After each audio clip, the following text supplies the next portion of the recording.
लोकसभा चुनाव 2024 की तैयारी शुरू हो गई। बीजेपी, कांग्रेस के साथ साथ बाकी राजनीतिक दल अपनी अपनी तैयारियों में जुट गए। हाल ही में राजस्थान, छत्तीसगढ़ और मध्य प्रदेश में हुए विधानसभा चुनाव में मिली जीत से बीजेपी बहुत उत्साहित है। दूसरी ओर कांग्रेस दक्षिण भारतीय राज्य कर्नाटक और तेलंगाना में मिली जीत को संजीवनी मान रही है। आने वाले लोकसभा चुनाव की तैयारियों के तहत प्रधानमंत्री नरेंद्र मोदी शुक्रवार को राजस्थान के दौरे पर हैं। पीएम सीधे प्रदेश भाजपा कार्यालय जाएंगे। इस दौरान वो संगठन के पदाधिकारियों और विधायकों के साथ बैठक करेंगे। पीएम लोकसभा चुनाव 2024 को लेकर सभी अहम जिम्मेदारियां देंगे। राजस्थान में बीजेपी सरकार बनने के बाद दूसरी बार पीएम मोदी प्रदेश आ रहे। इससे पहले वो सीएम भजनलाल के शपथ ग्रहण समारोह में शामिल हुए थे। आपको बता दें, प्रधानमंत्री बनने के बाद मोदी पहली बार राजस्थान के प्रदेश बीजेपी में कोई बैठक लेने आ रहे हैं। इससे पहले कभी ऐसी बैठक पार्टी कार्यालय में हुई नहीं। पार्टी ने भी एक विस्तृत प्रेजेंटेशन तैयार किया। शनिवार रविवार को पीएम डीजीपी आईजी सम्मेलन में भाग लेंगे। पीएम अपने दौरे के दौरान राजभवन जाएंगे। इस सम्मेलन में शामिल होने के लिए गृह मंत्री अमित शाह जयपुर में होंगे। ऐसी भी संभावना है कि वो भी बीजेपी नेताओं से अलग से चर्चा करेंगे। सीएम भजनलाल के साथ भी अलग से मुलाकात कर सकते हैं। इस बैठक में पीएम केंद्र सरकार की योजनाओं और संगठन के कार्यक्रमों को और गति देंगे। पीएम साझा बैठक लेने के अलावा चुनिंदा नेताओं से अलग भी चर्चा कर सकते हैं। पीएम की बैठक का मुख्य फोकस केंद्र सरकार की बड़ी योजनाओं का ग्राउंड पर प्रचार करने, विकसित भारत संकल्प यात्रा की समीक्षा, साथ ही लोकसभा चुनाव की तैयारियों और राज्य सरकार के भावी कार्यक्रमों पर भी होगा।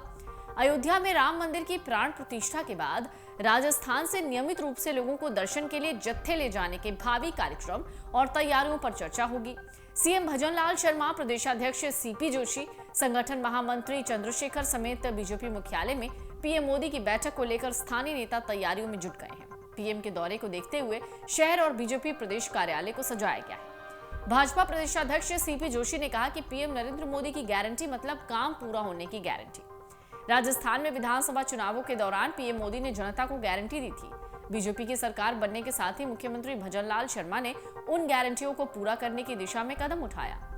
450 में रसोई गैस सिलेंडर सब्सिडी योजना से लोगों को लाभान्वित किया।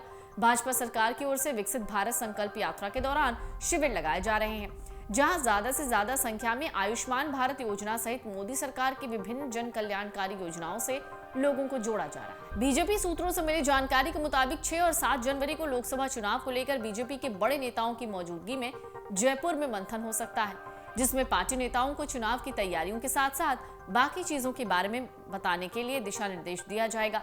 ये भी बात सामने आ रही है कि सी कैटेगरी की सीटों पर टिकट सबसे पहले जारी होंगे, ताकि इन सीटों पर बीजेपी प्रत्याशी को तैयारी के लिए ज्यादा समय मिले। लोकसभा चुनाव को लेकर राजस्थान की 25 सीटों को बीजेपी ने 3 कैटेगरी में बांटा है। कैटेगरी ए एकदम सेफ सीट, कैटेगरी बी जहां बीजेपी को थोड़ी बढ़त मिल सकती है, उन सीटों को रखा गया है, और कैटेगरी सी में उन सीटों को रखा गया है जहां बीजेपी को चुनौती मिलने की आशंका जता रही है। कैटेगरी ए यानी कि सेफ सीट में राजस्थान की 11 सीटें हैं। इसमें राजधानी जयपुर की दोनों लोकसभा सीट, जयपुर और जयपुर ग्रामीण के अलावा झालावाड़, कोटा, भीलवाड़ा, चित्तौड़गढ़, अजमेर, पाली, जोधपुर, जालौर और राजसमंद है। इस कैटेगरी की 2 सीटें जयपुर ग्रामीण और राजसमंद से सांसद राज्यवर्धन सिंह राठौर और दिया कुमारी विधायक बनकर राजस्थान में बीजेपी की नई सरकार में मंत्री बन चुके हैं। ऐसे में इन दोनों सीटों पर बीजेपी किसी नए उम्मीदवार को मैदान में उतार सकती है। कैटेगरी बी यानी बीजेपी को थोड़ी बढ़त मिलती दिख रही है, उसमें 7 सीटें शामिल हैं। कैटेगरी बी में गंगानगर, बीकानेर, अलवर, भरतपुर, डूंगरपुर, बाड़मेर और उदयपुर शामिल हैं। इस सीट पर बीजेपी को ए कैटेगरी की तुलना में ज्यादा मेहनत करने की जरूरत बताई गई है। कैटेगरी सी में बीजेपी ने राजस्थान की 7 लोकसभा सीटों को रखा है। इसमें धौलपुर, दौसा, टोंक, नागौर, चूरू, झुंझुनू और सीकर शामिल है। इन सीटों पर मामला टफ है। ऐसे में इन सीटों पर बीजेपी को सबसे ज्यादा मेहनत की बात कही गई है। अगर आप ये वीडियो YouTube पर देख रहे हैं तो हमारे चैनल को सब्सक्राइब करें और बेल आइकन को दबाना ना भूलें। अगर आप Facebook पर ये वीडियो देख रहे हैं तो हमारे पेज को लाइक करें।